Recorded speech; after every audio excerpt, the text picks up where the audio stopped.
Sa mundo ng UAAP Women's Volleyball, isang batang bagyong hindi mapipigilan ang dumating at pangalan niya, Shayna Nitura.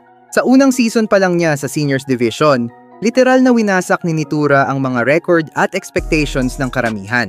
Galing sa pagiging MVP ng juniors, hindi nagpaawat ang 20-year-old outside hitter sa kanyang rookie run kasama ang Adamson Lady Falcons. Ang kanyang debut, boom! 33 points agad.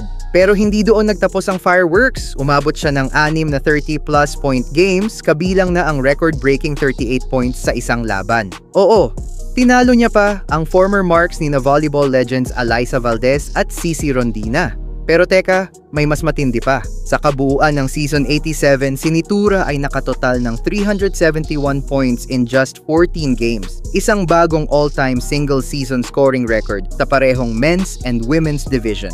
Nahigitan niya ang 312 points ni Valdez at 344 ni Mark Alfafara. Grabe, ibang klase talaga ang batang to. At dahil sa kanyang scoring spree, hindi lang siya naging highlight reel kada game, nakatulong din siya para iangat ang Lady Falcons mula sa former 3-11 record noong Season 86 tungo sa 6-8 finish this year. At ang mas matamis pa rito, back-to-back upset wins kontra NU at FEU, tapos sweep pa sa UP.